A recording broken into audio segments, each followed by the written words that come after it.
inicio, entonces vamos a esperar a que empiece a grabar la sesión. Muy bien. Muy buenos días, estimada comunidad. Es una gran alegría compartir con ustedes el inicio de nuestro primer coloquio internacional Macrohistoria y Mundo Actual en Historia Global desde América Latina. El camino hasta hoy ha sido largo, 1 año y medio de coordinación, comunicación virtual, desafíos y fructífero diálogo nos ha traído hasta aquí. En este recorrido hemos logrado conectar con más de 2.500 personas entre investigadores jóvenes, estudiantes y docentes, con 40 de los principales historiadores e historiadoras en temas de macrohistoria de la actualidad. Esto nos llena de orgullo, sobre todo porque hemos logrado un vínculo valioso y enriquecedor en uno de los contextos más difíciles de los últimos años. No solo la pandemia global se llevó a miles de personas y cambió radicalmente nuestra vida cotidiana, sino que las consecuencias económicas y la crisis sanitaria han golpeado con especial fuerza a la región. Hemos debido soportar violaciones de derechos humanos a los manifestantes en Colombia, la gran crisis migratoria en América del Norte y los movimientos libertarios antivacunas, con grandes consecuencias en la salud pública de todos nuestros países. Pero, a pesar del contexto, esta comunidad de macrohistoria y mundo actual ha florecido de la mano de cada uno de ustedes. Nosotros, como grupo organizador, estamos felices de que haya llegado la instancia de escucharnos, de conocer los trabajos de quienes mes a mes participamos como público en los ciclos de macrohistoria de los sábados por la mañana. Para este coloquio, llevamos a cabo un riguroso proceso de selección y tendremos en estos días la oportunidad de conocer las mejores 20 propuestas para debatir, dialogar y conocernos entre ponentes de países como Chile, Argentina, México, Colombia, Perú, Brasil y Filipinas. Pero además pensamos el coloquio como una oportunidad para enlazar intereses de la comunidad y por eso hemos pensado también nuestra sesión especial de networking en la que podremos conocer grupos de trabajo que adelantan diferentes líneas de investigación desde distintas partes de América Latina. Y como no podría ser de otra manera, para cerrar tenemos la brillante conferencia a cargo de la doctora Antonella Romano, una de las principales referentes de la macrohistoria, quien nos invitará a reflexionar sobre los puentes entre lo micro y lo macro para entender los procesos humanos. En nombre del equipo organizador, es un gusto estar una vez más de este lado de la pantalla, construyendo la comunidad de macrohistoria y mundo actual de América Latina. Bienvenidas y bienvenidos todos. Le damos inicio entonces de esta manera al coloquio y comenzamos con la primera mesa. La primera mesa que tiene por título Discusiones en torno a los sistemas imperiales. Le damos entonces la palabra a Óscar Acosta, doctorando del Colegio de México, quien nos va a acompañar en la moderación de esta sesión. Muchísimas gracias por su asistencia y bienvenidos de nuevo.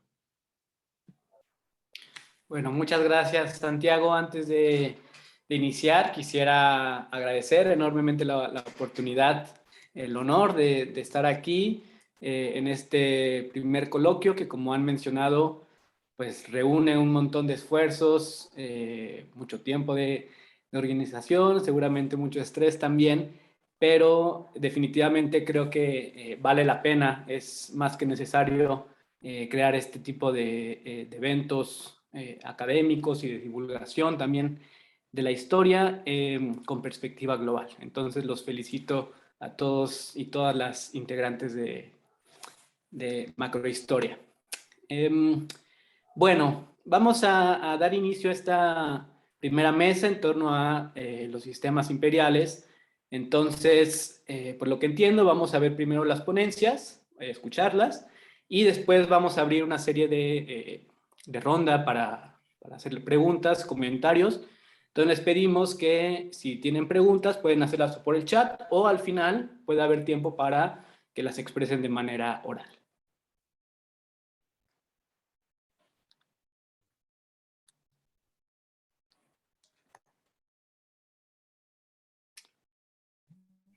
No sé, Michelle o Santiago, ¿con qué ponencia vamos a iniciar? Sí, César, perdón, Oscar, tenemos el video que Omar va a compartir. Ok, Estamos, perfecto, gracias. hemos hecho así para que sea más expedito.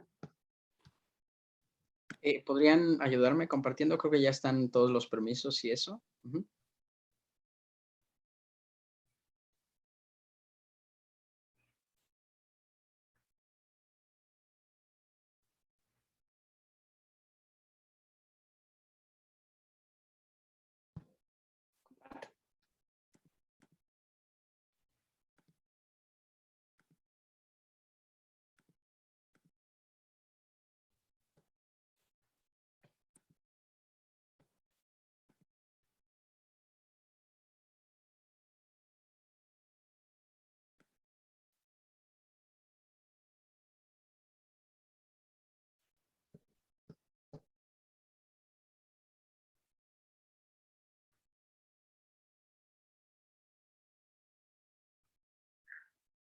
Buenos días o buenas tardes, dependiendo del horario en que se visualice el video. Mi nombre es José Sobarzo, soy doctorando en Historia del Colegio de México. En primer lugar, quisiera agradecer a la organización del coloquio de Macrohistoria por permitir difundir nuestro trabajo y conversar sobre los temas que nos gustan. En el Colegio de México estoy realizando una tesis sobre la gestión de la violencia y el consenso local durante el gobierno virreinal de Luis de Velasco y Castilla, en la Nueva España y en el Perú. Y en este caso en particular, el escrito que presento en estas jornadas tiene que ver con los primeros capítulos, con mi conceptualización sobre la monarquía ibérica.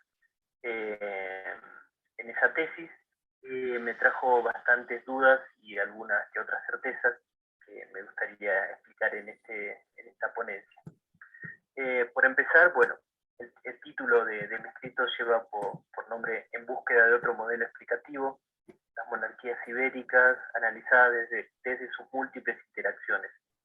El escrito lo que intenta hacer es debatir un poco sobre la cuestión colonial, dar algún tipo de argumento, por qué considero que se debe discutir esta terminología, este modelo explicativo de lo colonial, y luego avanzar sobre algunos enfoques que me parecen atrayentes como para pensar de otra manera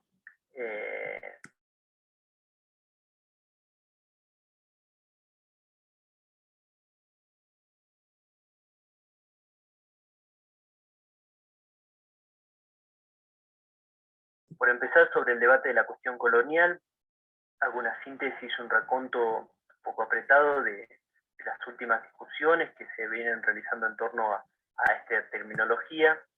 Hay diversos autores que lo han cuestionado, pero me parece que Annick Lemperrier, por lo menos a mí, me resulta una de las historiadoras más claras para plantear el debate sobre la cuestión colonial.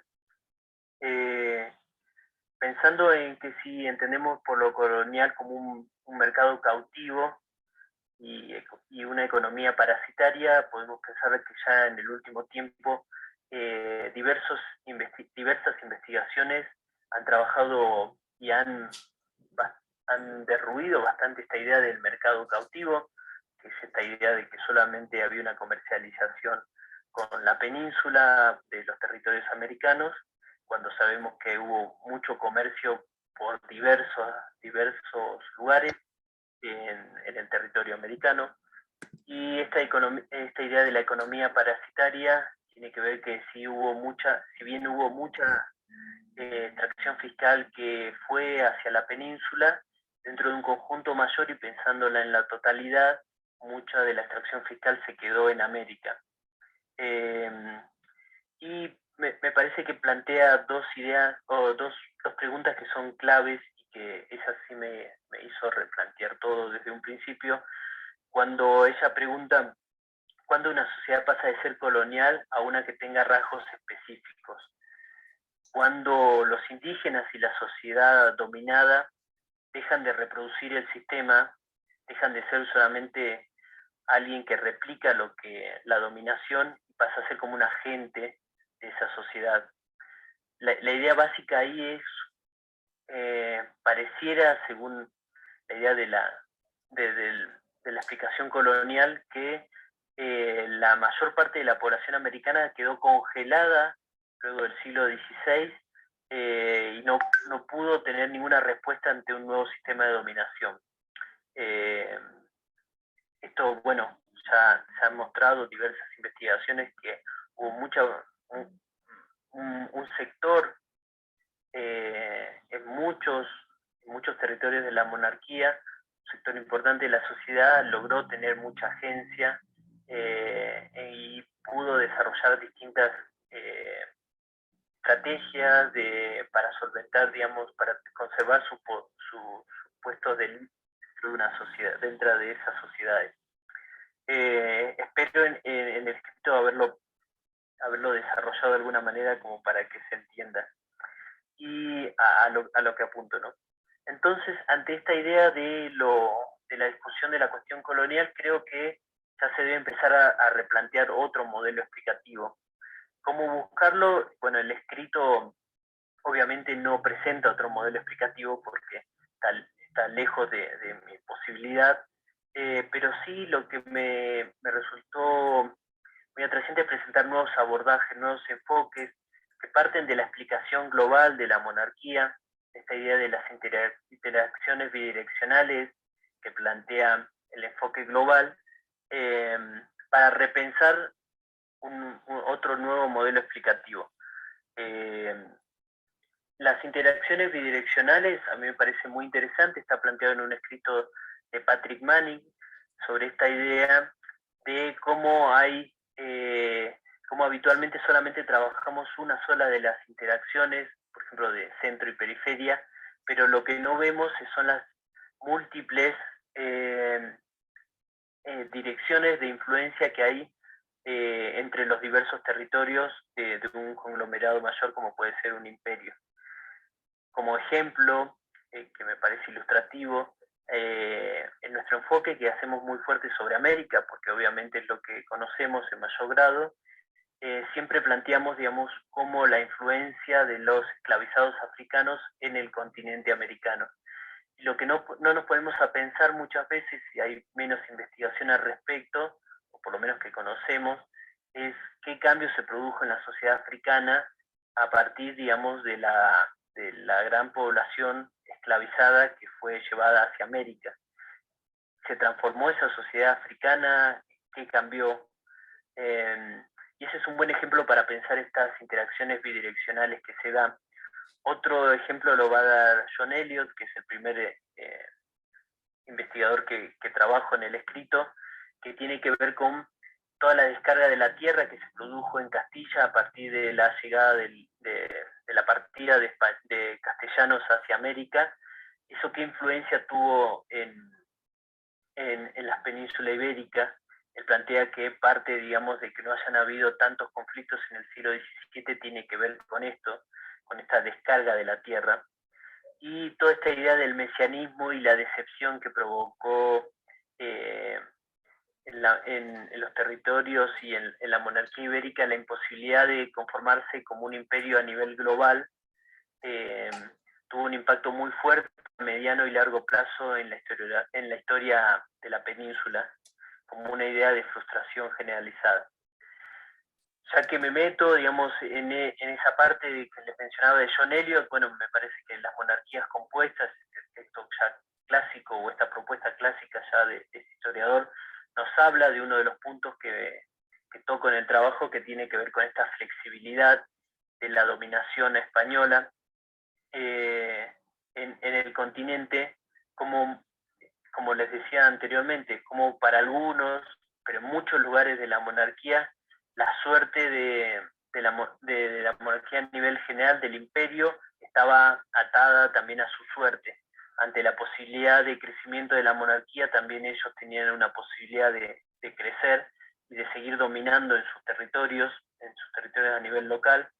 Las interacciones que hay entre las distintas monarquías europeas, que muchas veces se nos escapan, y que tienen que ver con esta también idea de las interacciones bidireccionales, y la red de información que se conformó casi por primera vez en esta globalización temprana, en esta idea o modernidad temprana, como la llama Hausberger, como una red de información que se conformó a nivel global y que influyó a todas las monarquías en general y a los imperios que se fueron conformando.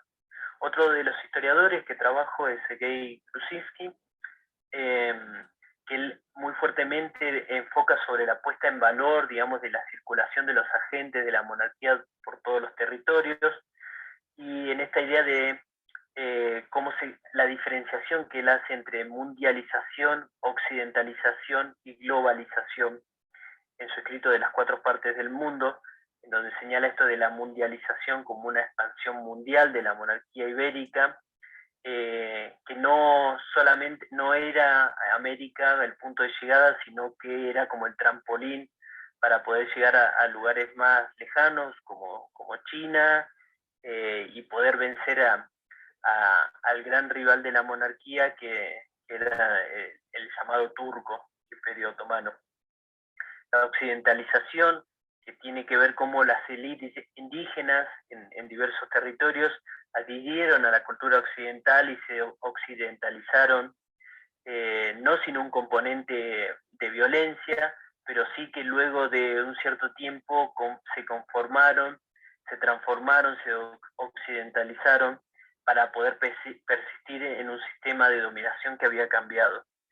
Y por último, la globalización, que tiene que ver con el núcleo duro de la dominación, que para las monarquías ibéricas tiene que ver con el idioma y con el dogma católico, con cuestiones que no se negociaban, y con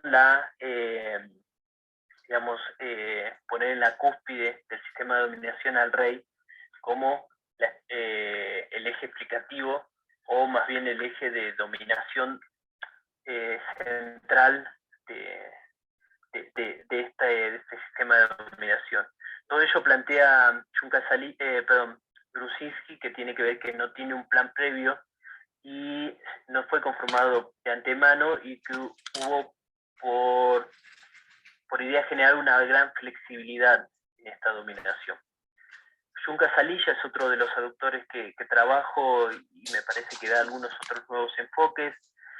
Él plantea algunas preguntas que tienen que ver cómo lo global nos ayuda a trabajar esta idea de las interacciones que hubo entre los distintos territorios, pero no se deja de preguntar, por ejemplo, cuestiones que tienen que ver con las periodizaciones, las asincronías que se producían en los distintos territorios, por ejemplo, lo que tiene que ver con la modernidad.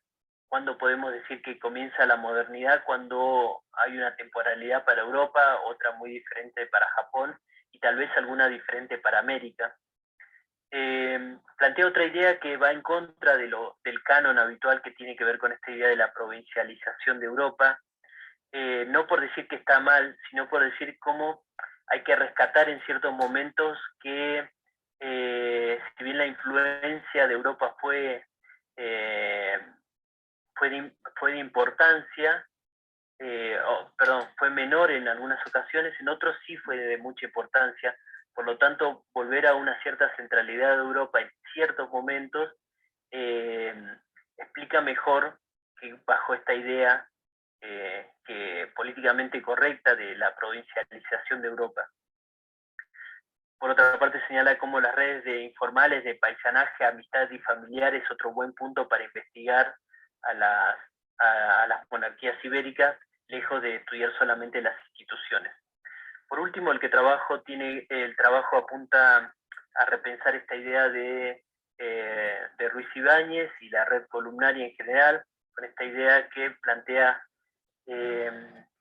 repensar a partir de los estudios postnacionales las monarquías, este error de poner fronteras donde no la había, digamos, de retrotraer en el tiempo las fronteras del siglo XIX para pensar problemas que tienen una anterioridad, una temporalidad anterior, pero que tan frecuentemente a veces la pensamos, digamos, con la visión de que luego se conformó un Estado-nación en ese territorio, y cómo las fronteras de eso nos influyen en nuestros estudios, algo que resulta muy interesante.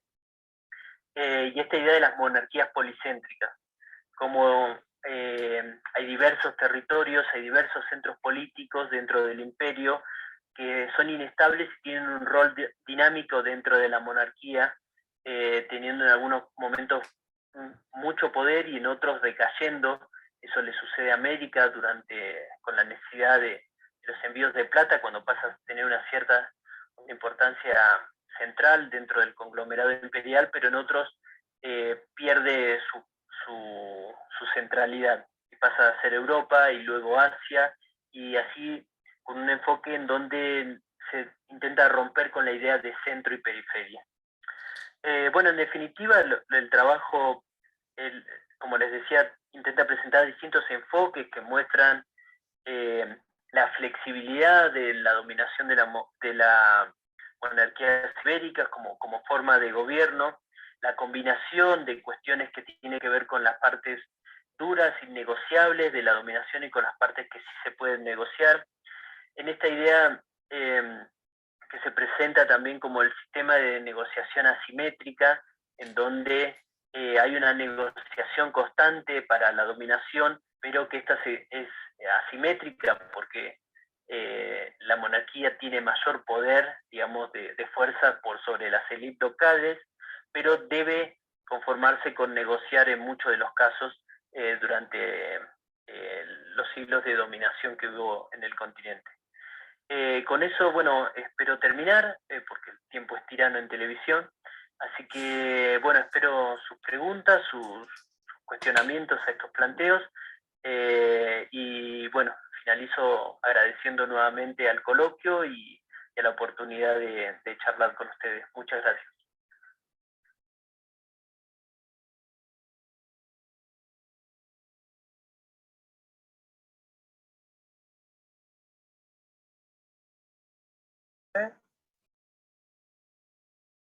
Bueno, muy bien. Buenas tardes, Eduardo. Buenas tardes a las colegas y los colegas del Congreso de Historia. La idea es muy simple, es presentarles nuestra ponencia, que tiene como título Sobre el dinero y la logística del poder en perspectiva macrohistórica, orígenes, trayectoria y actualidad de las dos caras de la moneda. Es un artículo coordinado por el profesor Eduardo Crespo, de la Federal de Río de Janeiro, Brasil, y un equipo de investigación en el que estamos Alcides Batza, Alexandre Freitas, Gonzalo Fernández, Marcelo Muniz y yo, Javier Ibau. Entonces, para aprovechar el tiempo, le voy a pasar la palabra a Eduardo para que cumplamos los 10 minutos y cuando le falten 2 minutos le voy a pasar a Eduardo para hacer las consideraciones finales. Eduardo, cuando quieras. Bueno, Javier, muchas gracias. Gracias a los organizadores del Congreso por dejarnos participar en este evento.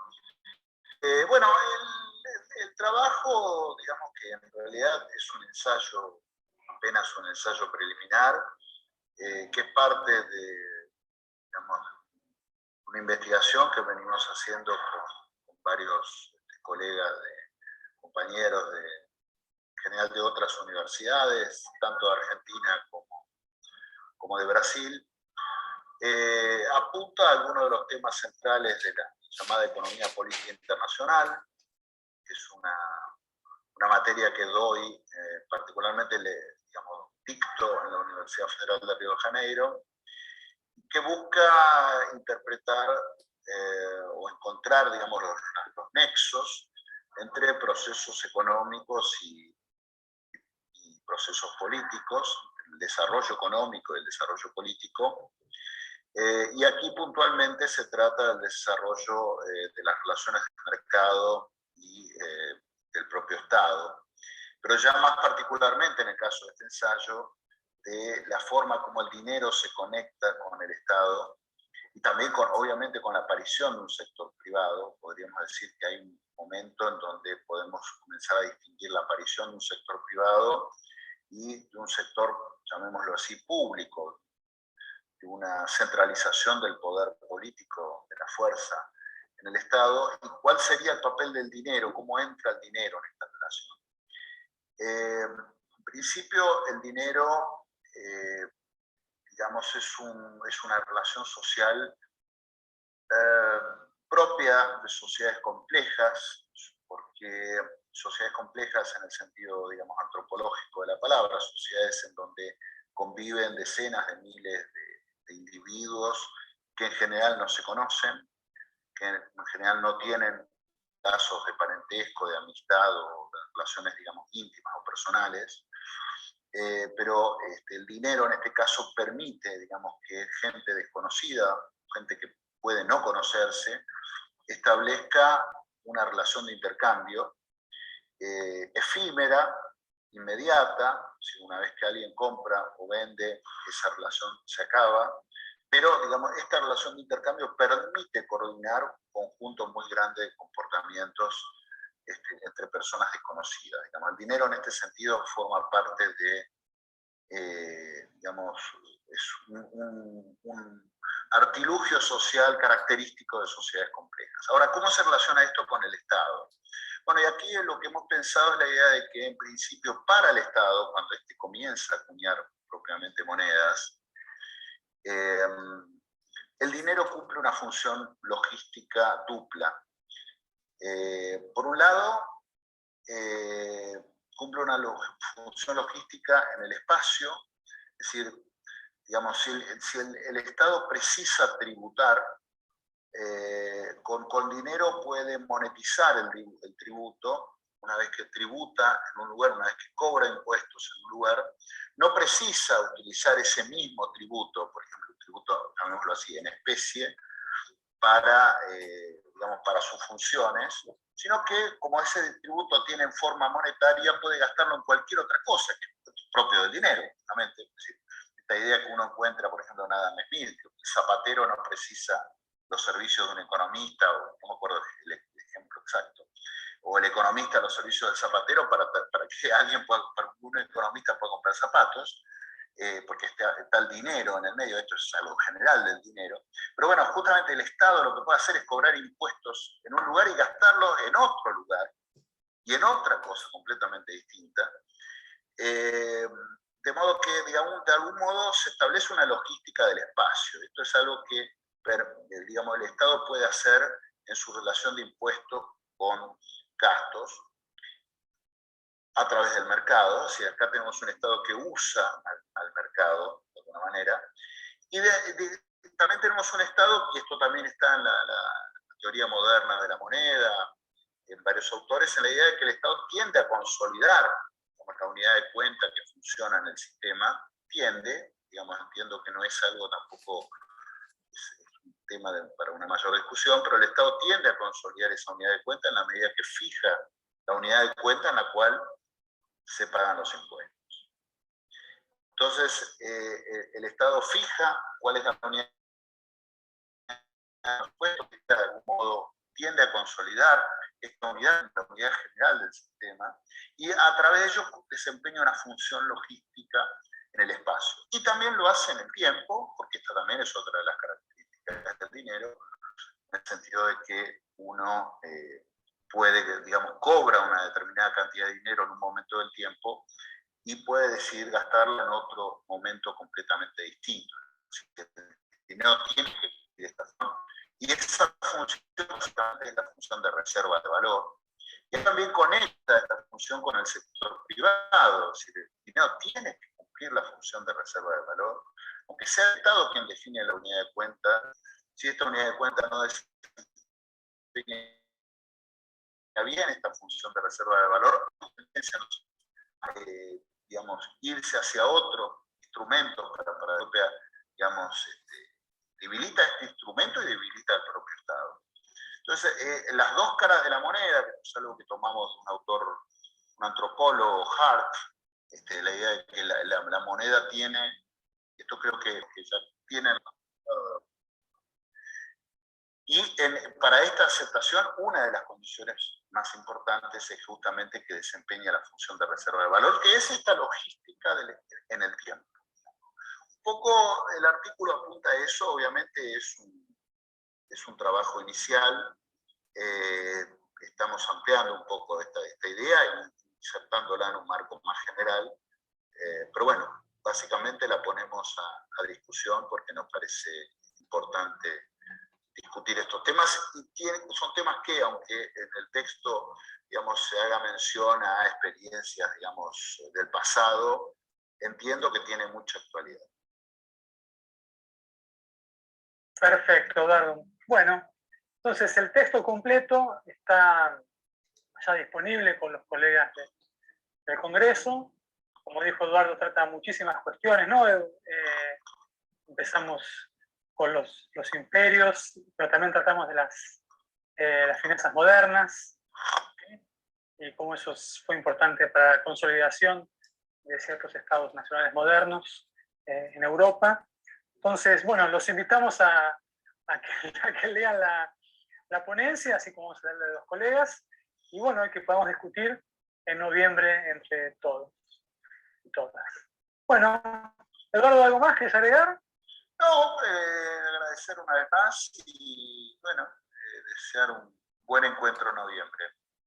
Buenísimo. Muchísimas gracias, Eduardo. Muchísimas gracias a los colegas y a la organización de congresos. Abrazo.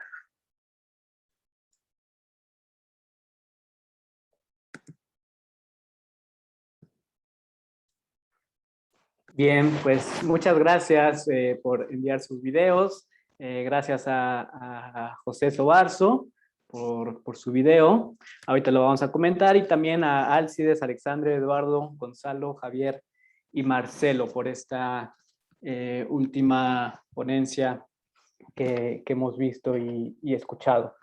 Bueno, partiré con un par de comentarios respecto a las ponencias. Después haré un par de preguntas, pero también quiero dejar en claro que, por supuesto, que está abierta justamente el chat, y también si alguien quiere alzar la mano y preguntar oralmente, está abierto el espacio.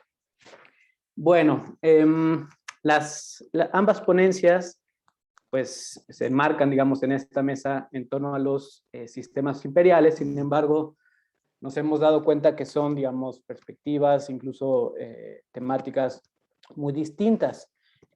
Sin embargo, creo que hay algunos puntos en común. En ese sentido, me parece que la relación, digamos, de poderes es algo que podemos marcar como un eje en ambas ponencias. Evidentemente, el primero está la discusión, el debate en torno a la relación entre la metrópoli y las colonias, que es un concepto que ahorita podemos discutir, los reinos o virreinatos. Y en la otra ponencia tenemos la relación del poder con el dinero, ¿no? La influencia que ejerce el dinero en las relaciones de poder a lo largo del tiempo. Partiendo de del trabajo de José, que me parece muy interesante, pues vemos que es un trabajo de análisis bibliográfico, inserta el debate historiográfico en torno a lo que él ha mencionado, la cuestión colonial. Hay una crítica a la cuestión colonial y propone justamente a través de distintos autores, que por cierto algunos de ellos han estado aquí en el coloquio, pues propuestas, digamos, distintas, alternativas y realmente muy interesantes para analizar justamente las monarquías iberoamericanas o hispanoamericanas y las relaciones, digamos, atlánticas, las relaciones justamente entre Europa, América, África y Asia. Algo que quisiera, digamos, recalcar en torno a esta ponencia, sé que quizá por el tiempo ya no nos incluyó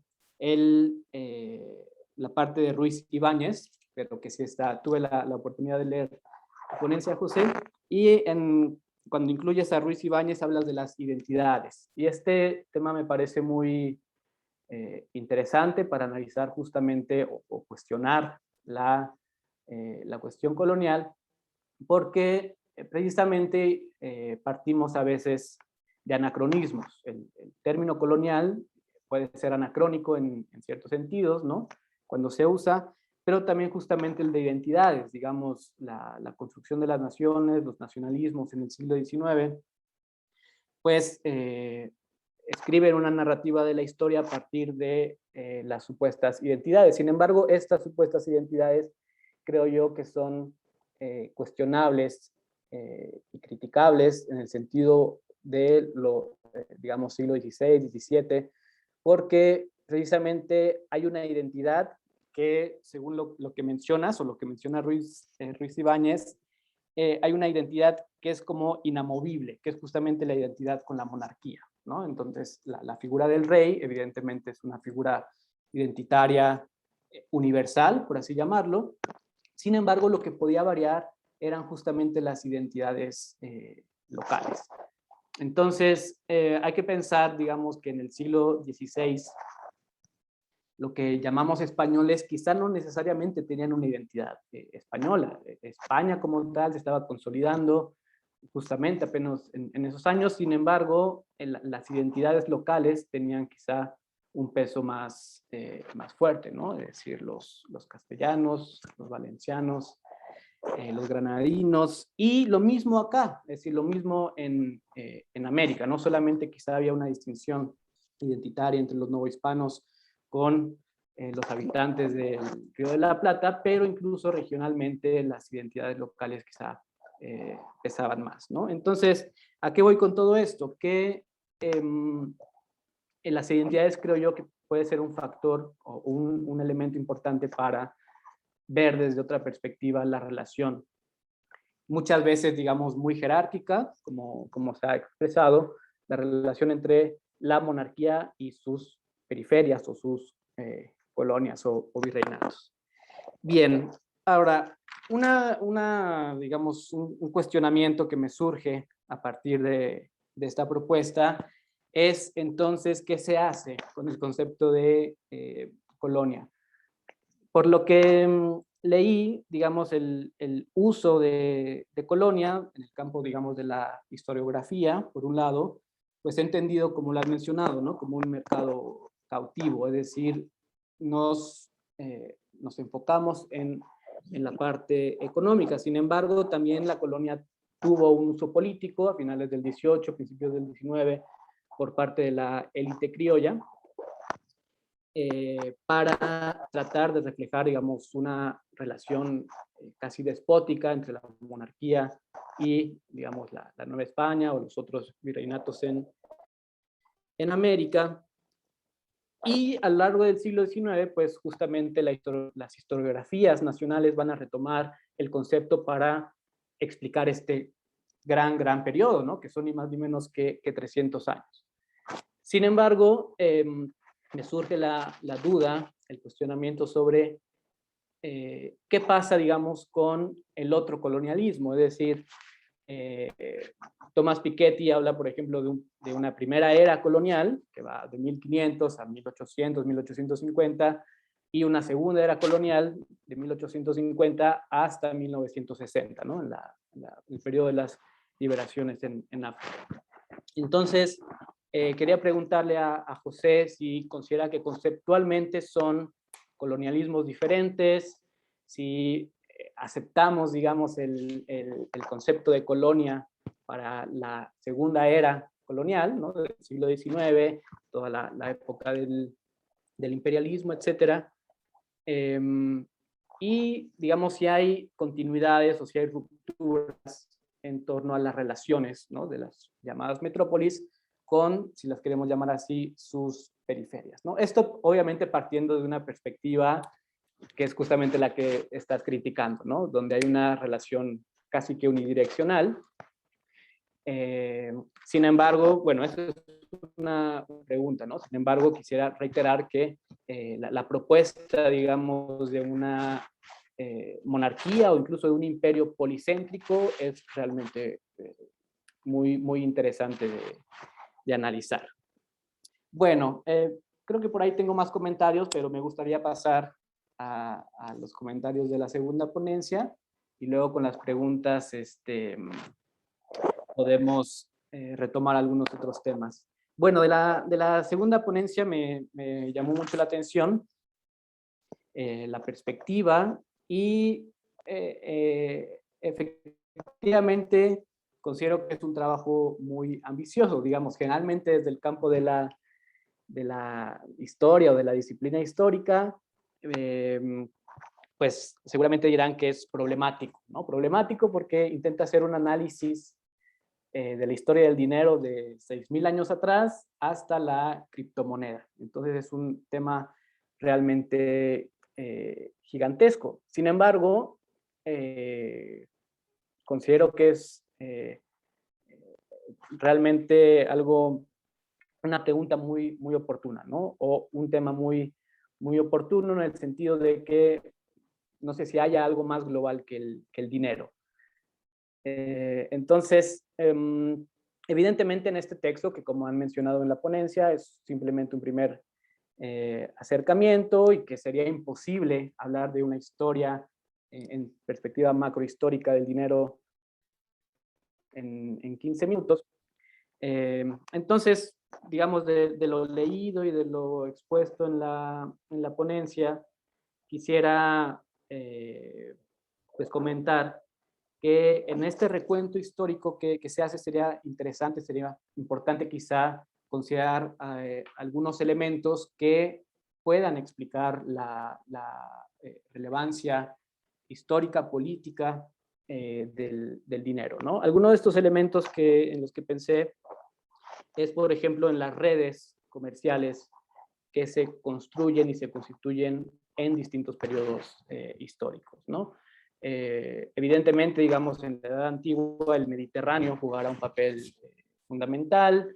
Los fenicios, por ejemplo, tienen un papel central en los primeros esbozos de un mercado pues, global, en el sentido antiguo, por supuesto, o en el antiguo mundo.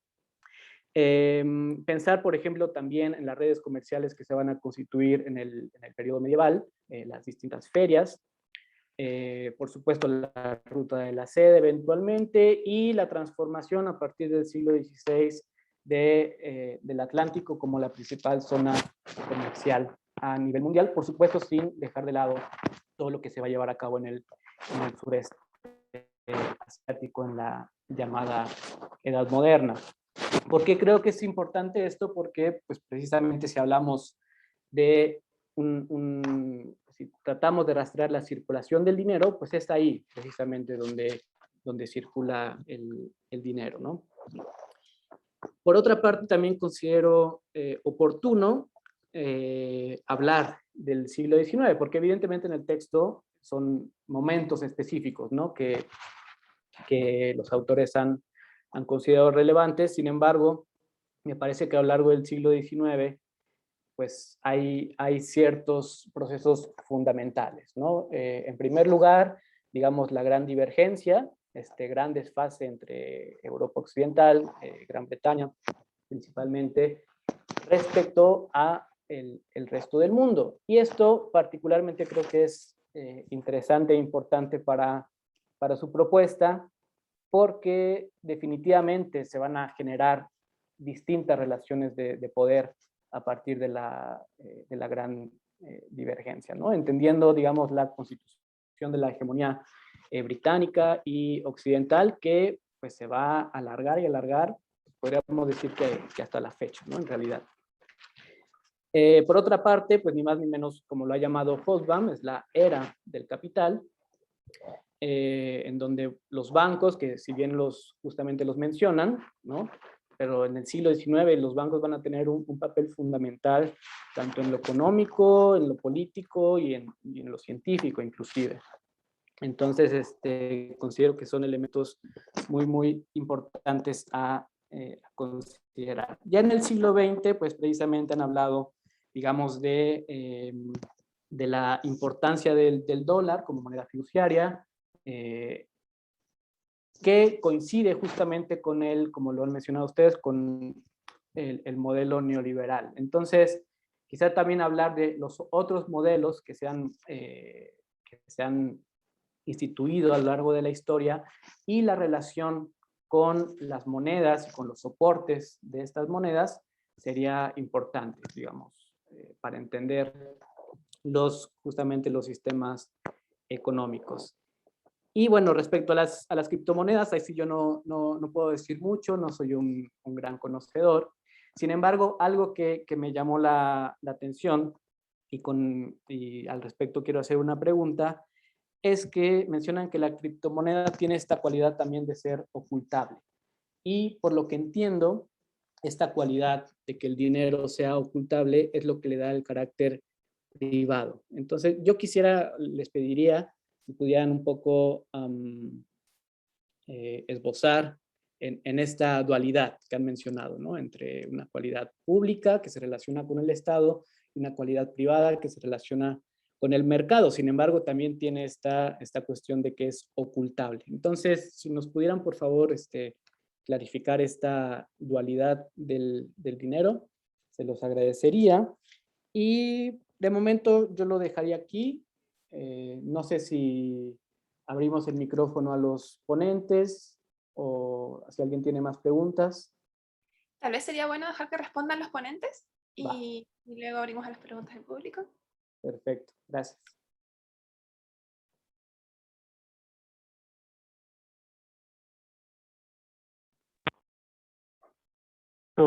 Michelle, no sé si-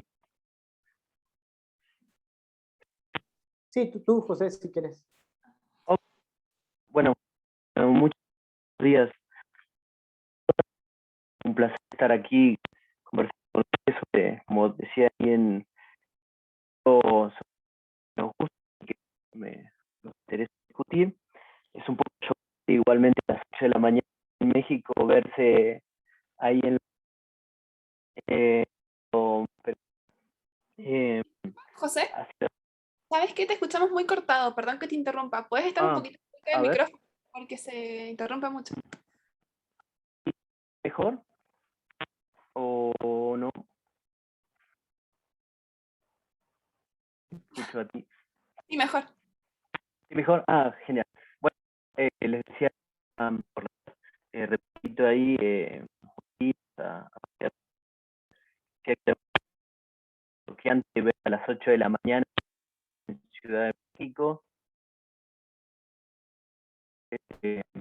Bueno, es en parte de lo nuevo, ¿no? De verse ahí reflejado en la pantalla, lo que nos ha traído la pandemia con esta multiplicidad de charlas, de conferencias, de así. Eh, lo que buscaba, lo que busco en la ponencia es un poco lo que busco en el título, esta idea de otro objetivo. Mi idea es un poco salir de la acción colonial como eje explicativo, la relación entre la monarquía y los territorios americanos, y el problema que ya lo vengo trabajando desde hace un tiempo, cuando me parece que el micrófono de Maxi, Ricardo, ¿sí? ¿Sigue José, escuchando muy mal? ¿te parece? Disculpen, ¿les parece si mejor le damos la palabra a Javier para que responda primero? Y José, tienes un tiempo para ver si encuentras un micrófono distinto o alguna forma, si hay un cable que esté mal funcionando porque no se entiende lo que dices. No, y el micrófono.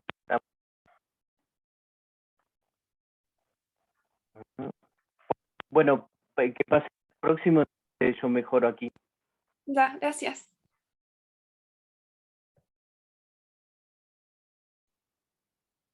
Bueno, sigo un poquito entonces. Por Sí, favor. gracias.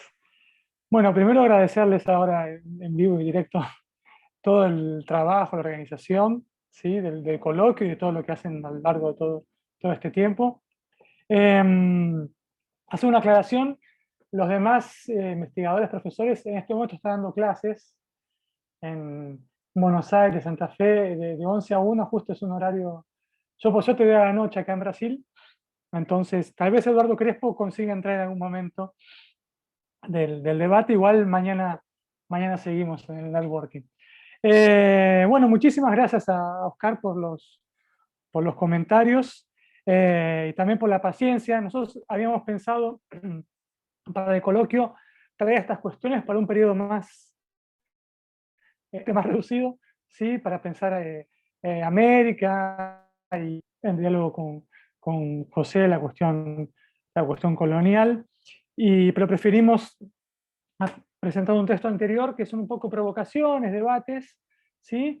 El grupo es bastante interdisciplinar, economistas de formación, pero que trabajamos historia, historia económica, desarrollo económico, politólogos, gente que viene a filosofía del derecho, y en esos ámbitos es muy fuerte el debate sobre el dinero, después si quieren hablamos más, pero es una enorme discusión, entonces un poco nuestra idea es trabajar con macrohistoria en un sentido más global y de larga duración, estas cuestiones que tienen que ver con el dinero y que obviamente tienen muchísima actualidad y atraviesan el debate actual, ¿sí? Estas controversias sobre qué es el dinero, si es estatal, si es privado, si es mixto, de qué forma, están en el día a día, incluso del debate político. Si entran a Twitter, o sobre todo si entran a Twitter en Argentina, que ahora hay campaña electoral, van a ver cómo está a flor de piel.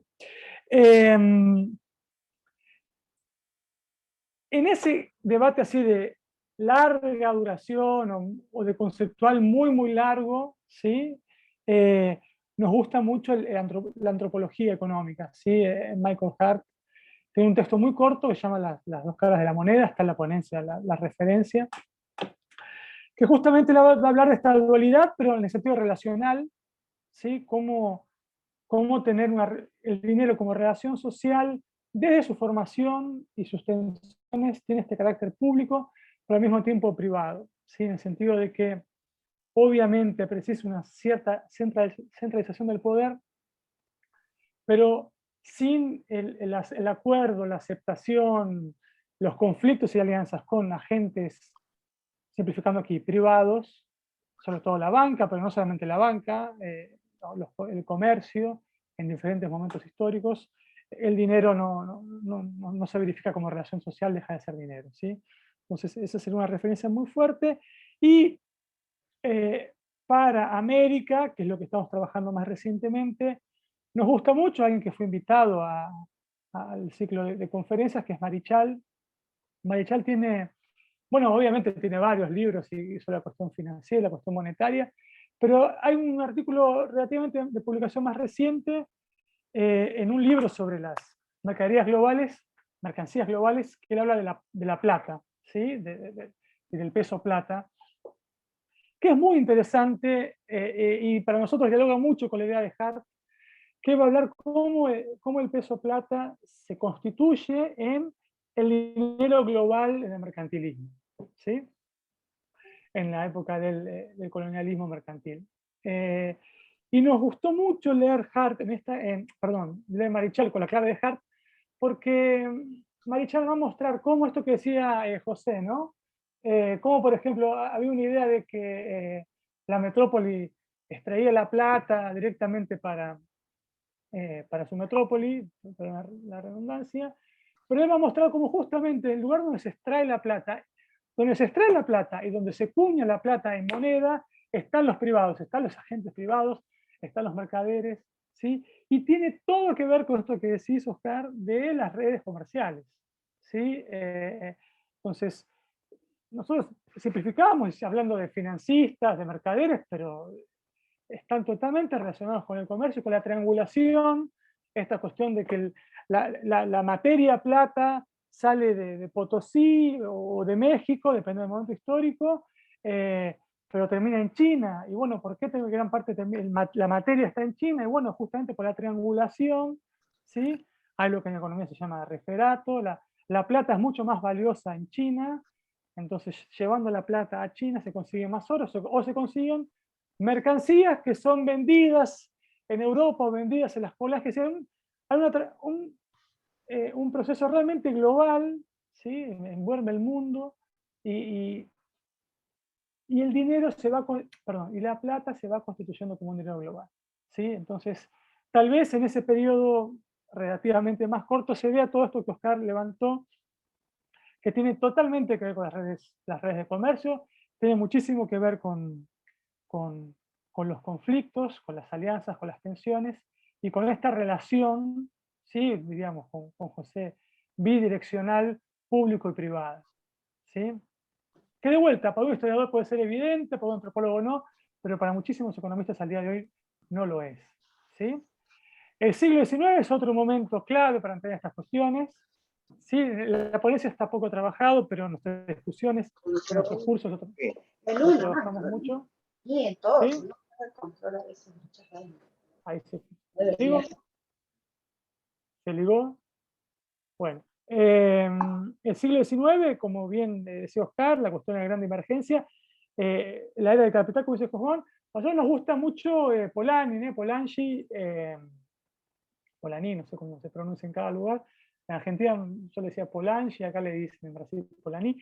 Él trabaja justamente en la idea de las altas finanzas en el último tercio, ustedes tienen el siglo XIX, cómo el sistema realmente mundial, global, comandado por la Inglaterra triunfante de la revolución industrial, tiene un pegamento, una cuestión a partir de las altas finanzas, ¿sí?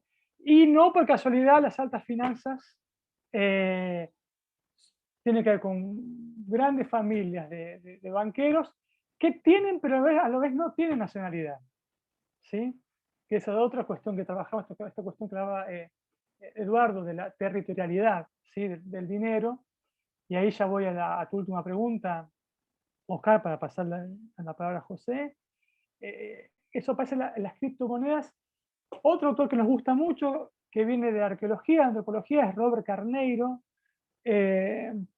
Falleció hace muy poquito, pero él tiene un texto de él, no se me acuerdo más, de los años 70, sobre los orígenes del Estado en el sentido de descentralización del poder.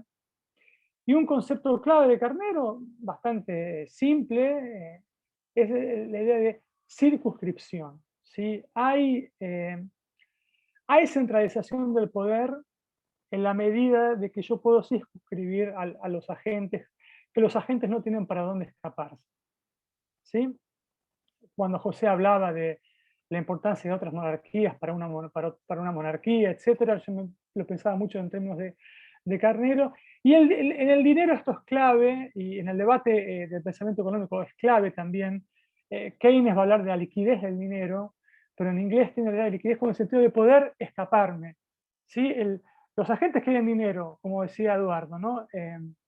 Para intercambiar, obviamente, para el comercio, quieren dinero como reserva de valor y quieren dinero también para escaparse, para tener una reserva de valor y poder escaparse del Estado. Es una dualidad, es una tensión. El Estado le permite el dinero, pero al mismo tiempo los agentes quieren escaparse del control del Estado, de la distribución del Estado. ¿Sí? Y eso se ve históricamente, ahí podemos dar un montón de ejemplos. La cuestión de la tributación también es clave. ¿Sí? Yo te puedo tributar si veo, pero si me escondés lo que tenés, o si lo llevas a otro lado, no te puedo tributar. Pueden pensar en los offshore, que vienen en Argentina todo el tiempo, una cuestión de fuga permanente de dinero que es reserva de valor, que en el caso de Argentina es el dólar. Y esto aparece en la criptomoneda, que para nosotros no es dinero, es un activo financiero que intenta ser utilizado por dinero, y es interesantísimo acompañar el debate contemporáneo porque dicen, no, es una moneda, no por casualidad los ultraliberales les gusta la criptomoneda, la nueva moneda, sin Estado, y al mismo tiempo, ¡pum!, vienen los bancos centrales y dicen, a esto lo vamos a regular. No sé en qué situación está lo del Salvador, asumió un tipo, dijo, ahora nuestra moneda es la criptomoneda. Estados Unidos dijo, sí, mira qué interesante, pero no te vamos a dejar. Vas a tener que seguir usando dólar para las remesas. Pues, yo creo que la cripto, nosotros que comentamos, ¿no?, de la criptomoneda, es que justamente es un intento de agentes financieros por escaparse de la presencia estatal. ¿Sí? Y bueno, y esto lo pueden ver en la década de 1970, con el mercado de eurodólares. Siempre hay intentos de fuga, de salida.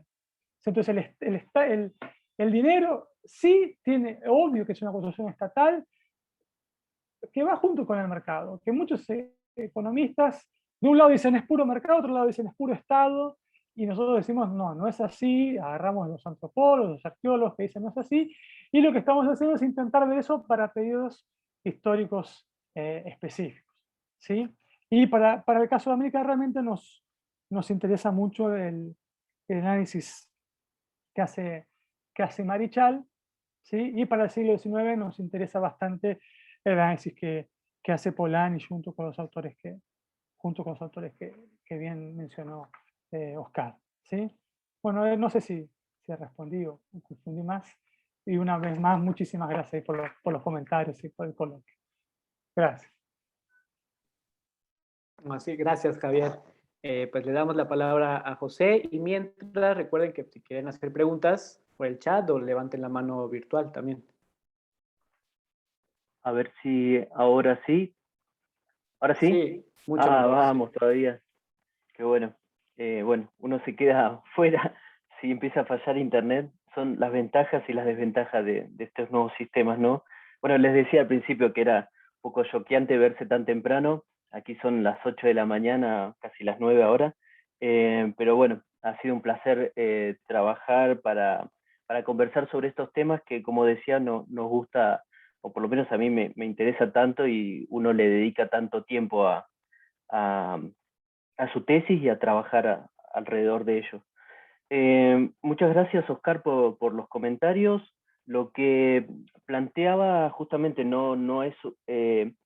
la búsqueda tiene que ver con salirse un poco del paradigma colonial, como para empezar a replantearse otro modelo explicativo. Obviamente no soy yo el que lo ha planteado, como decía en el texto, o como lo escribí. A mí un poco desde la influencia en Argentina de Fernando Humar, y luego con los textos que fui leyendo de Francisco Ortega, Nick Lemperrier, todos ellos como que me dieron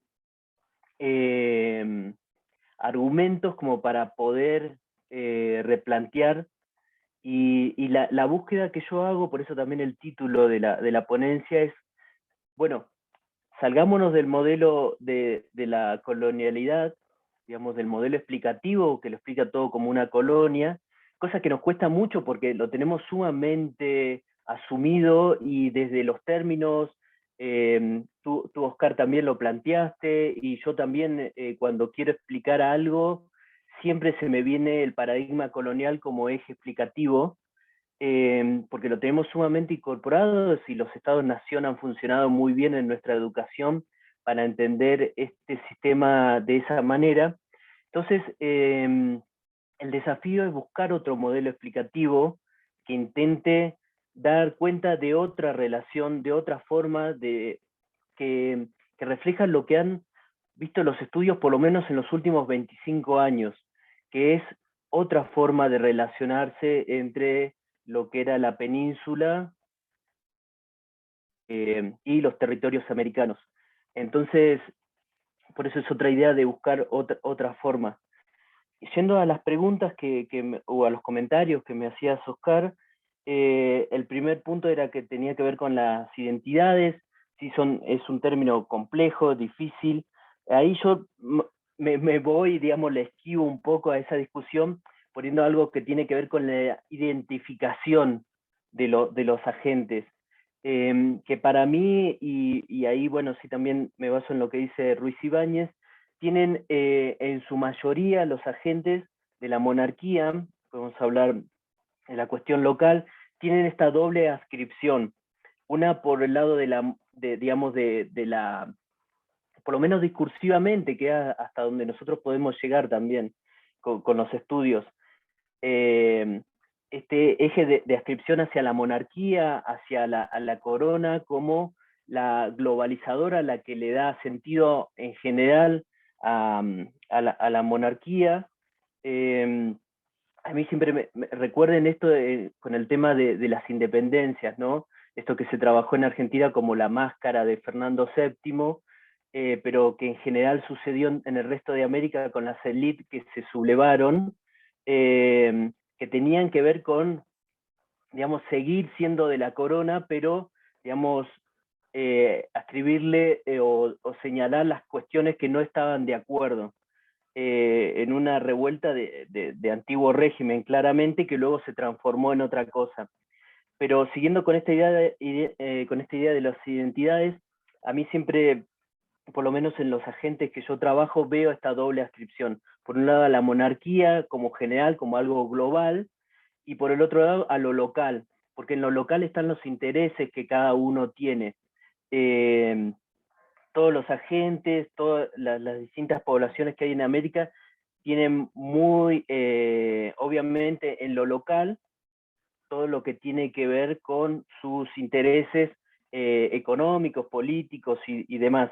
Entonces, yo veo esa doble adscripción identitaria, que es un poco lo que nosotros, acá me voy a meter con otro tema, pero es lo que vemos actualmente. Uno tiene una identidad construida, no sé, latinoamericana, si quiere, luego al país que pertenece, y luego también a la cuestión local de donde nació o donde tiene sus arraigos más grandes. Y eso que vemos en el antiguo régimen también se cumple en lo contemporáneo, no nos genera ningún tipo de conflictos en su mayoría. Tampoco en los agentes americanos de los siglos XVI al XVIII. Con respecto al segundo punto que me planteabas, que tenía que ver con su uso, que yo hago más una definición de lo colonial por la cuestión económica, eso es cierto, pero como les decía, desde su uso político hay muchos trabajos, principalmente el de Francisco Ortega, que recuerdo ahora, que tiene que ver cómo las ediles locales también, y que se ve muy bien a principios del siglo XIX con las guerras de independencia, de un día para otro pasan, digamos, a ser los dominantes en esas regiones, en cada lugar localmente, y de la noche a la mañana, en una transformación discursiva muy buena, ellos pasan a decir, nosotros también somos dominados por la monarquía, a nosotros también nos pegan, cuando son las élites locales las que dominan digamos, a los sectores subalternos en cada una de las localidades americanas. Hay una transformación discursiva muy buena, que ya les digo, esto lo ha trabajado Francisco Ortega, yo lo he leído ahí, y que tiene que ver como esas élites locales que se sublevaron y que tuvieron en la cuestión de la independencia, pasaron ellos a ser, digamos, los que dominaban políticamente, pero ya económicamente ya dominaban esas poblaciones en la cuestión local americana.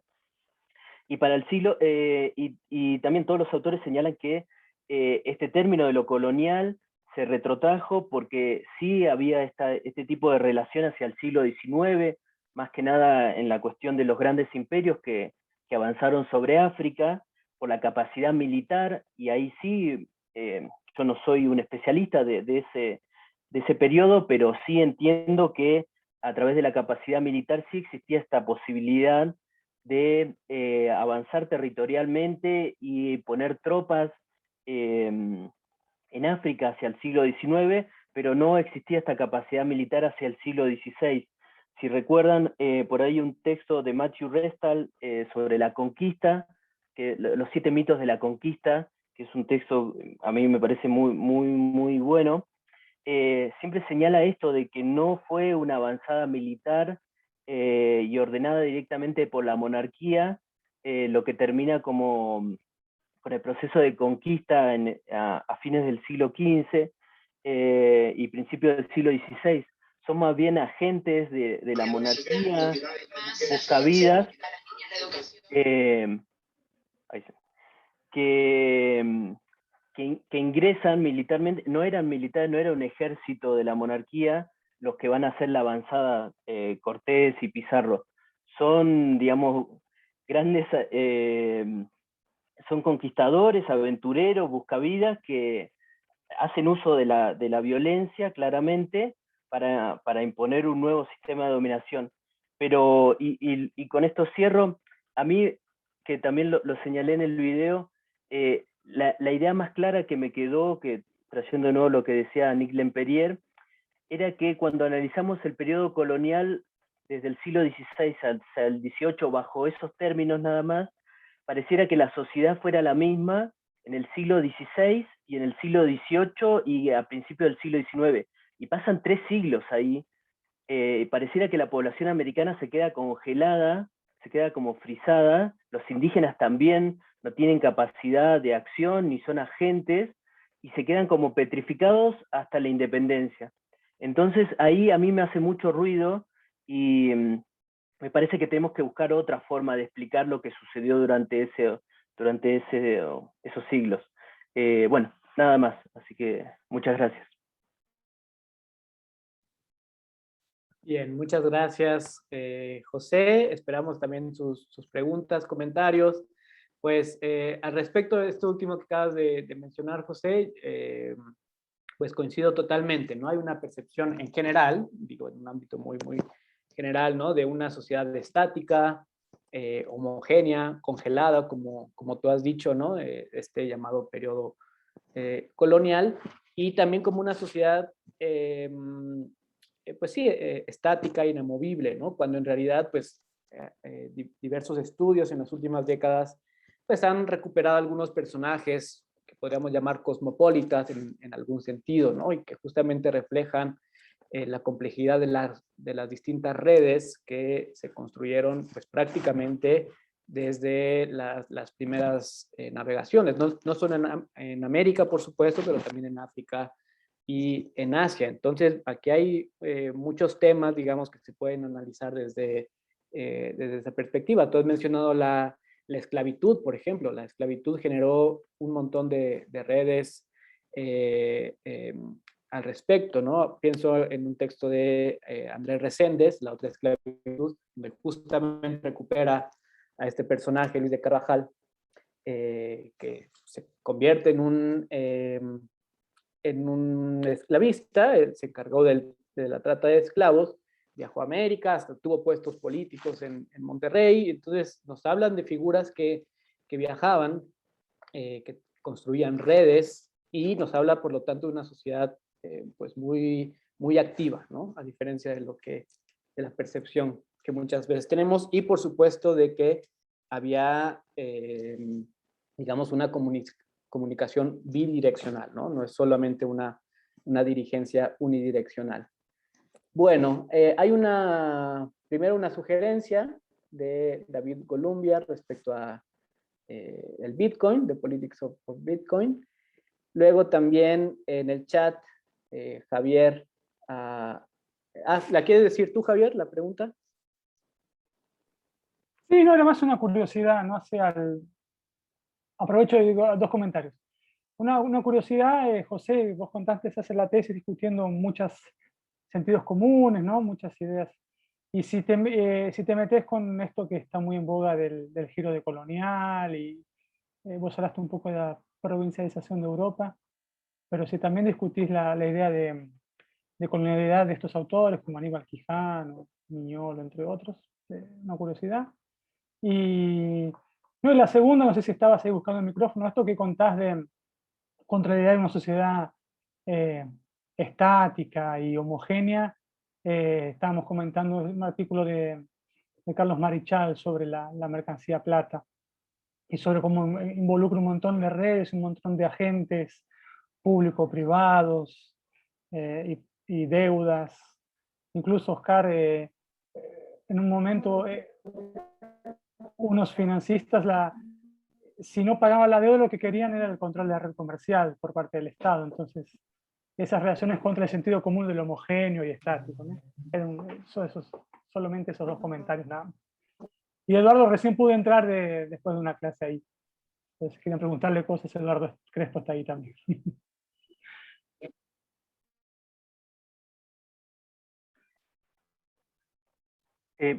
Bueno, gracias, Javier. Ahí, con respecto a lo que decías de la provincialización de Europa, ahí me baso en lo que plantea Junca Salilla. Él plantea eso, que hay que rever esto de la provincialización de Europa, porque, digamos, para nosotros los americanos, digamos, esto fue una idea que estuvo muy buena, porque le quitaba la centralidad a Europa, y entonces permitía que nosotros también desde América podamos reconstruir nuestro pasado a través de nuestras fuentes, y no de ver todo el tiempo la cuestión europea y cómo repercutía en América, sino esto que yo planteaba de las interacciones bidireccionales, de ver cómo lo que sucede en América también repercute en Europa y en Asia, que bueno, ahí la cuestión de la plata obviamente tiene mucho peso en eso, porque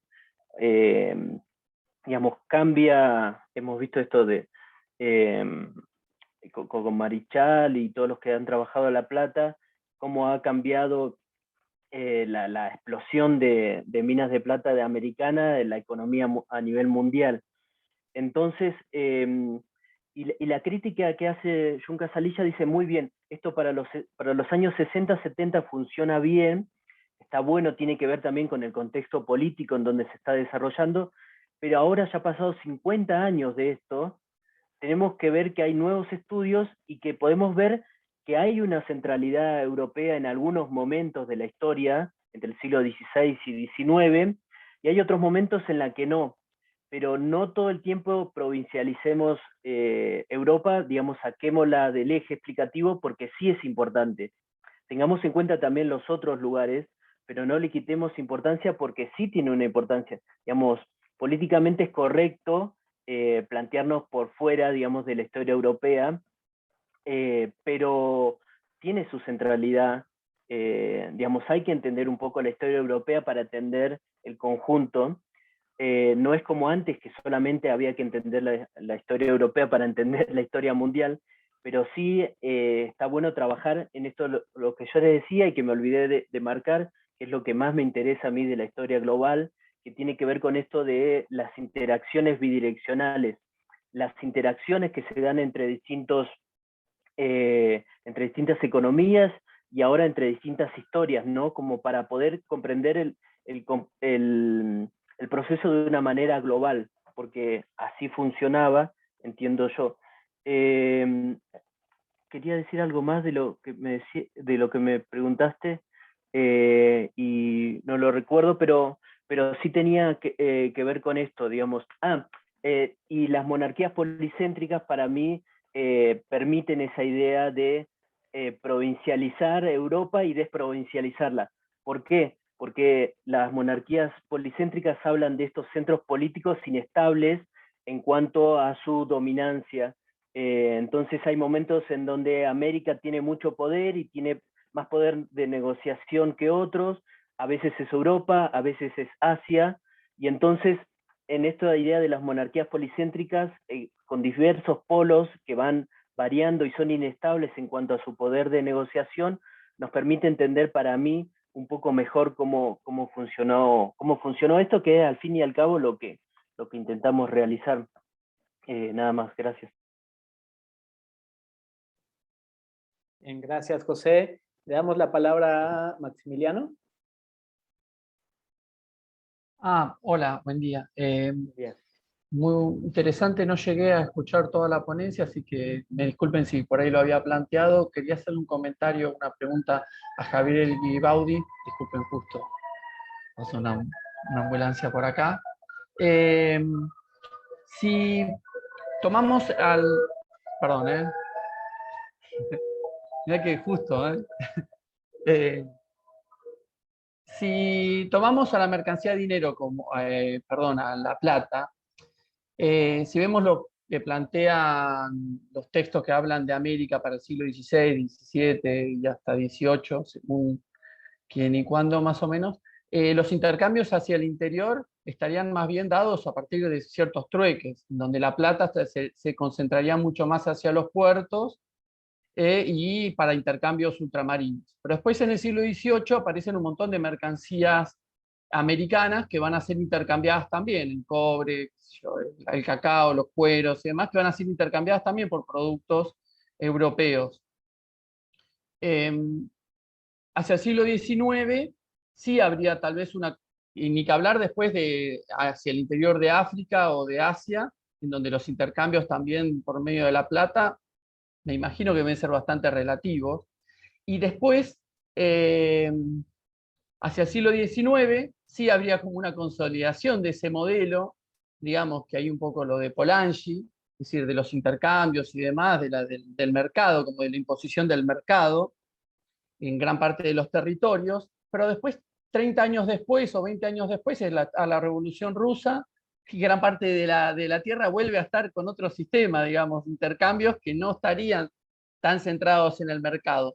Mi pregunta es, si no estamos mirando en los últimos 30 o 40 años esta idea del predominio del mercado y del comercio hacia atrás, y viéndolo solamente las conexiones comerciales en función de esto. Y después con respecto a José, le quería preguntar, ya un poco lo respondió con respecto a lo de las monarquías policéntricas, pero si no termina siendo la idea de las monarquías policéntricas un modelo explicativo o más bien alguna herramienta o un filtro de dónde verlo. Es decir, porque finalmente que cambia todo el tiempo y es todo muy fluctuante y los ejes y los centros de poder son muy fluctuantes, termina no conceptualizando mucho. ¿Se entiende? Y si es posible llegar a partir de lo de las monarquías policéntricas o cualquier otro modelo en una conceptualización mayor, como sería la idea de las colonias, muchas dudas. Eso nada más. Muchas gracias y disculpen la molestia. Gracias, Maximiliano. Si quisieran responder, José o Javier. Sí, no sé, Eduardo, si llegaste a escuchar, así no me escuchan solo a mí. Sí, también Eduardo, adelante. ¿Llegaste a Sí, escuchar junto a Maximiliano? Yo noté algunas cosas también, dale. Llegué a escuchar, pero no sé, digamos, no sé muy bien qué es lo que expusiste vos antes, Ah, digamos. bueno. No, entonces déjame responder primero y vos complementás, ¿te parece? Si la coordinación está de acuerdo también. No, esto que dice Maximiliano, ¿no? De que hay, obviamente, ¿no? A ver, en un contexto donde el mercado es más fuerte, una tendencia a ver lecturas que dan más importancia al mercado. Pero un poco la idea, Maximiliano, de vuelta, yendo a este textito chiquito de Hart, es que el dinero como relación social es público, privado, Estado y mercado van juntos, se construyen juntos, para nosotros con un predominio de aceptación de poder político, ¿sí? Pero es una relación, ¿sí? No dicotómica. Esto que vos hablas específicamente de muchos intercambios que no tienen a la plata como medio de intercambio, sino que tienen otras formas. Ahí hay una idea, ahí tal vez Eduardo lo puede complementar bien. En economía se habla mucho de la ley de Gresham, esta idea que vos tenés intercambios comerciales, ¿sí? De compra-venta entre desconocidos, que tienen que usar ¿qué? Monedas, dinero de menor calidad, que no son reserva de valor. Si la moneda mala se usa para mercados relativamente menos amplios y, en tiempo y espacio, ¿sí? Y la moneda buena es la que es reserva de valor, que es la que importa para los mercados más amplios en términos temporales y espaciales, y para las deudas, y para los estados y para las guerras.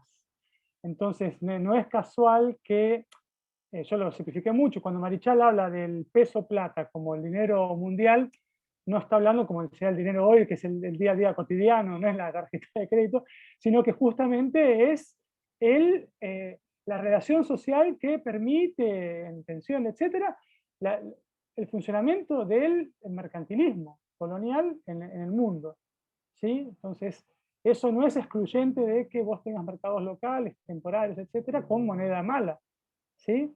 Que muchas veces tendrán como referencia su relación con la moneda buena, que es la mercancía plata, ¿sí? Entonces, no sé si están respondiéndote, para nosotros no es mercado, pero tampoco es solo Estado, ¿sí? Esto que dijo Eduardo en el video, el Estado dice en unidad de cuenta, te cobra los impuestos en la moneda que él dice, pero al mismo tiempo las deudas se pagan en la moneda que te dice el financista. Por lo menos los servicios de la deuda se pagan en la moneda que se dice el financista. Y el gran comercio de larga distancia se hace en la moneda que acepta las redes financieras y mercantiles, ¿sí? Y durante 3 siglos, en estos policentros que habla muy bien José, el peso plata fue fundamental. Es muy lindo el texto de Marichal para ver esas cosas, ¿sí? No sé, Edu, si querés complementar algo. No, en principio esa relación entre moneda buena y mala está, diría, uno la encuentra en el Imperio Romano, uno la encuentra casi en cualquier escenario, digamos, desde que hay relaciones mercantiles más o menos extendidas, algo lo que podríamos llamar comercio internacional, en convivencia con comercios locales, etcétera, está siempre presente. Creo que es algo que... Y justamente cuando el dinero sobrepasa las jurisdicciones políticas, casi siempre estamos hablando de moneda buena, digamos. Es decir, la moneda mala no sobrepasa determinada circunscripción política.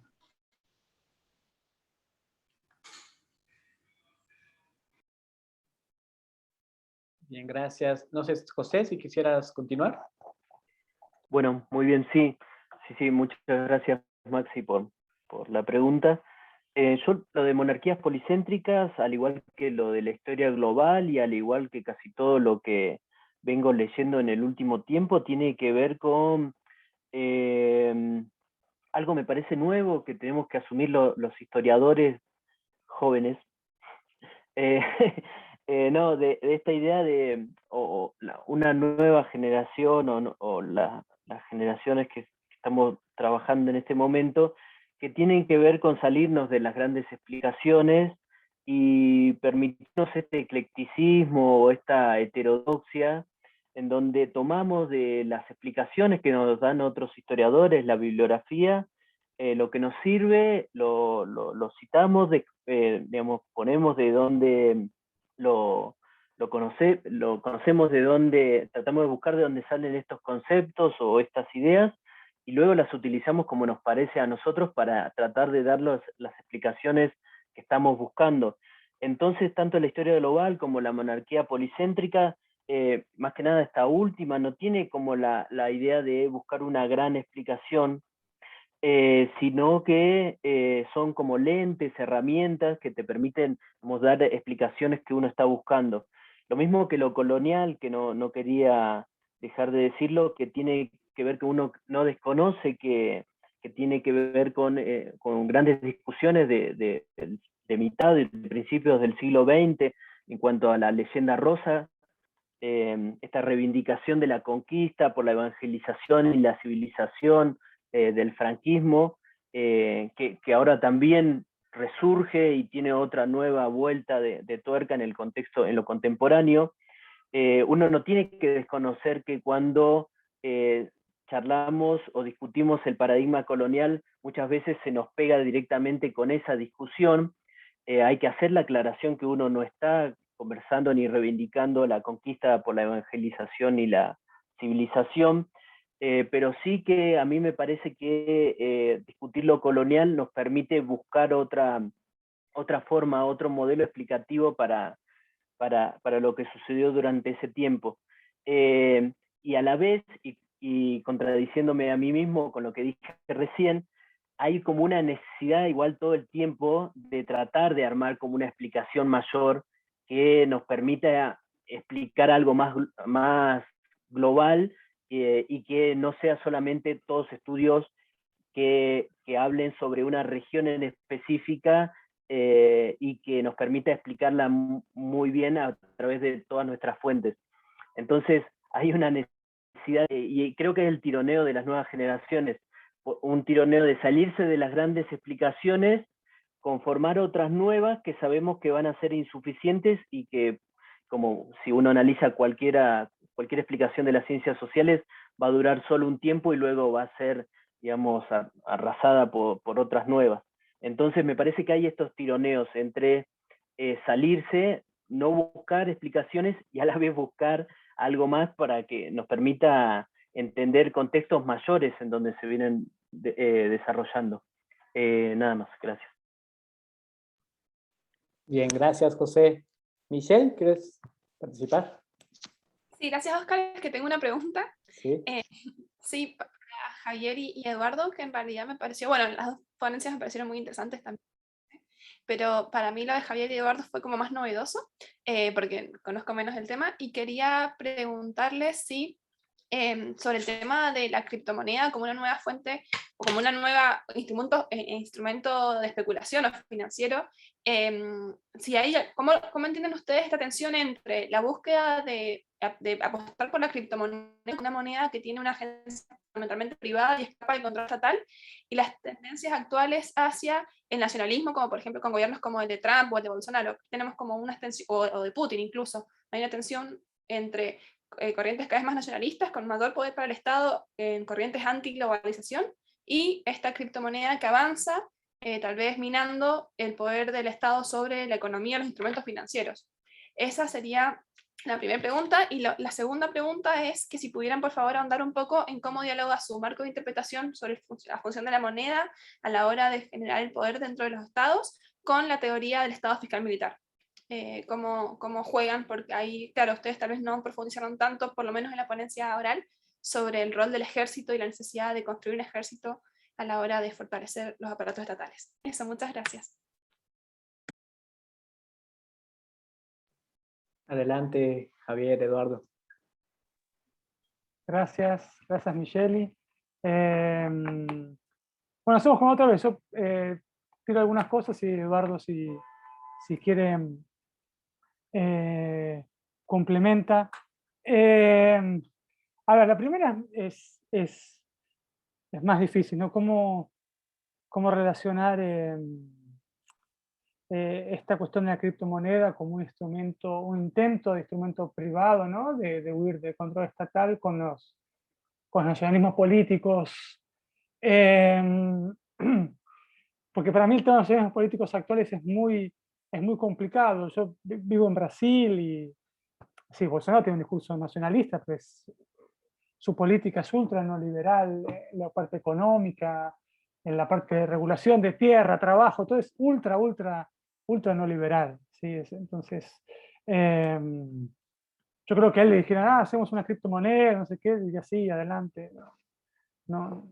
Entonces, pero me quedé con la primera parte que dijiste de la criptomoneda como un intento de construcción de moneda privada. Hay un debate enorme, no leí este libro que recomendó ahí Edgardo. Nosotros en el grupo tendemos a creer que estos bitcoins, estas cosas son activos financieros, por lo tanto instrumentos de especulación, y la cuestión de que sean reserva de valor y por lo tanto moneda buena está como siempre en disputa. Y ahí me parece que otros estados, no estos que tienen un discurso, no sé, como Bolsonaro, etcétera, otros estados están actuando claramente en ese sentido. Y el caso de China es evidente, digamos. China, o les digo una curiosidad, un día estaba en una clase, tenía que dar sobre criptomonedas, y los que tenían un buen informe era el Banco de Inglaterra hace unos años. Digamos, entonces me parece que hay mucha espuma de las criptomonedas como nuevas monedas, y en realidad son un activo financiero que intenta que permitan muchas cosas, pero me parece que no se van a constituir como reserva de valor realmente interestatal e internacional. ¿Sí? Esto que decimos en el caso de El Salvador, que dijo, sí, vamos a hacer todo de criptomoneda, y Estados Unidos le dijo no. ¿Sí? Bueno, pero es una tensión. Y de ahí esto que decía Eduardo de la circunscripción es clave. El intento de huir, entonces no es casualidad de que sí se utilicen instrumentos financieros que sean reserva de valor, por lo menos en un corto plazo, para las cosas que están en la ilegalidad y fuera de las formas estatales. No, eso no es casual. ¿Sí? Son justamente intentos de huir del control, de la fiscalización, de la tributación estatal. ¿Sí? Y China va en el sentido contrario. ¿Sí? Entonces, en China, me explicaba Marcelo Muñiz, que sigue en ese caso de China, tenés que pagar todo con tarjeta de crédito, porque tienen un control, tienen un control muy fuerte de los intercambios, ¿sí? Y de las finanzas. Entonces, ni siquiera ese problema de la criptomoneda, también ese problema es el de la plata, en la gente decimos plata, el efectivo, ¿sí? que no deja rastro.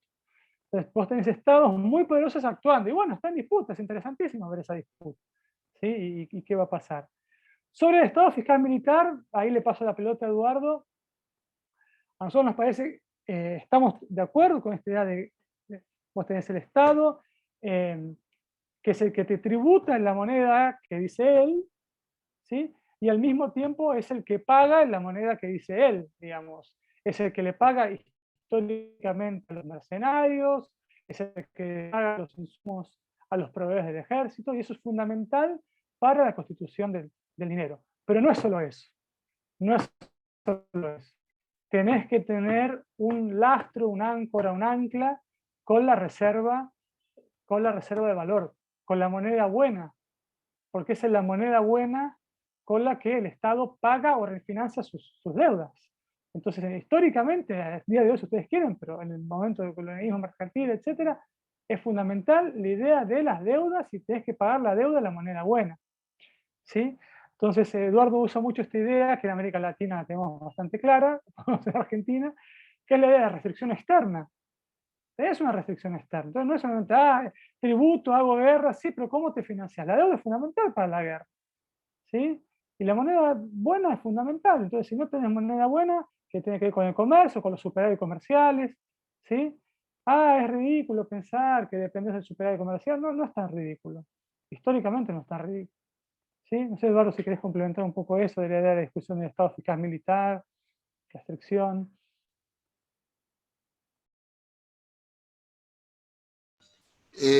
Justo me interrumpieron acá y no llegué a Está bien, escuchar. está bien. No, pero es esa idea, Eduardo, esto que hablábamos siempre, no es solo explicar la moneda por el complejo eficaz militar, que es fundamental. Esto que decía José, sí, es una explicación muy buena, pero no explica todo, ¿sí?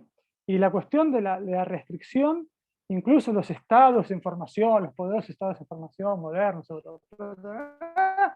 también dependían de la deuda y los superávit. Entonces, tal vez en la historia no sea tan fuerte, en la economía había una especie de ridicularización de las teorías mercantilistas, del superávit comercial, de la acumulación de oro y plata, ¿no? Adam Smith va a ser muy crítico a eso, y eso en el siglo XIX esa visión económica de, qué ridículos estos tipos, se dan cuenta que lo que importa es el intercambio, no acumular dinero, no acumular moneda. No, sí importa acumular moneda buena, ¿sí? Porque eso es fundamental para la guerra y para ganar la guerra.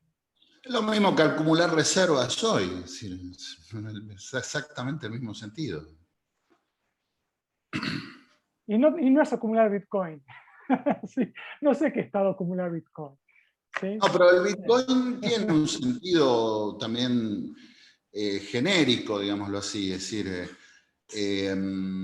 hay un tema, hay un elemento que hace a la moneda buena en general, que es algo de lo que, digamos, que te permita escapar y ocultarte. Es decir, el dinero crédito es algo que no se puede ocultar en general.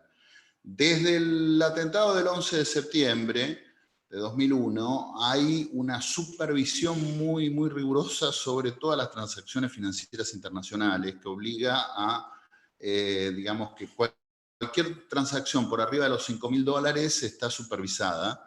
Y bueno, ahí empiezan a aparecer todas estas cosas tipo Panama Papers, Pandora Papers, obligaron a los suizos digamos, a mostrar cuáles son las cuentas que tienen, etc. Bueno, ahí aparece un incentivo para que haya, digamos, algo vuelva a cumplir esta función de ocultabilidad de la moneda. No puede no estar, digamos.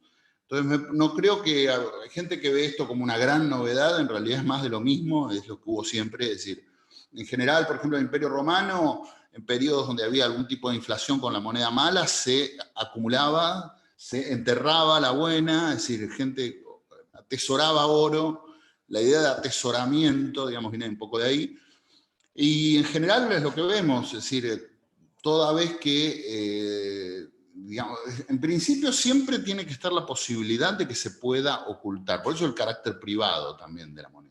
Siempre tiene que estar esta posibilidad de ocultar. Básicamente las monedas estas electrónicas actualmente lo que permiten es hacer muchísimas transacciones que no se podrían hacer vía crédito normal o vía, digamos, operaciones bancarias, desde el tráfico de drogas al tráfico de armas, a cualquier otra cosa que no se quiere mostrar o que se pretende ocultar. Bueno, se puede hacer con esto y, digamos, esto es algo que siempre hizo la moneda, solo que la moneda bancaria en la actualidad, por la supervisión que existe, tiene cada vez más dificultades de hacerlo.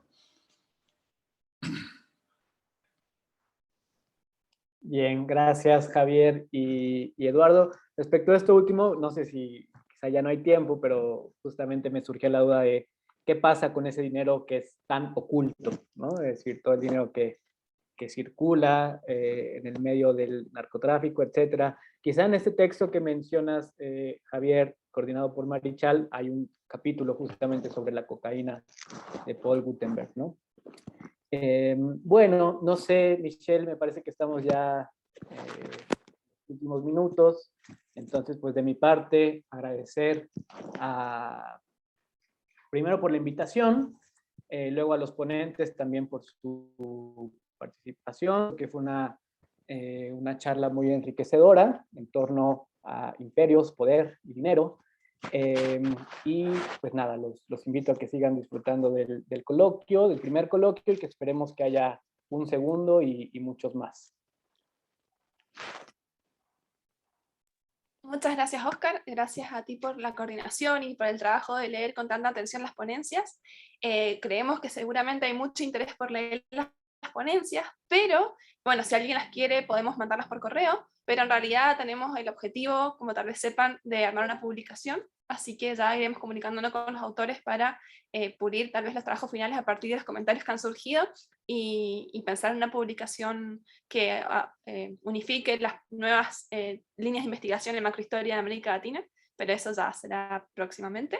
Muchísimas gracias a todos por participar de esta primera mesa de nuestro coloquio en macrohistoria del mundo actual, historia global desde América Latina, y esperamos vernos en las próximas sesiones. Nuestra próxima mesa es dentro de 3 horas, sea el país donde estén, que ya es difícil indicar horarios. Y recuerden que mañana tenemos una sesión de networking donde se presentarán diversos grupos de trabajo en temas diversos de macrohistoria en América Latina, y el jueves tenemos nuestra conferencia magistral a cargo de la doctora Antonella Romano, quien es actualmente la directora de la Escuela de Altos Estudios en París, antigua Sorbona, así que también los invitamos cordialmente a todas las mesas en general y particularmente también a nuestra conferencia de cierre.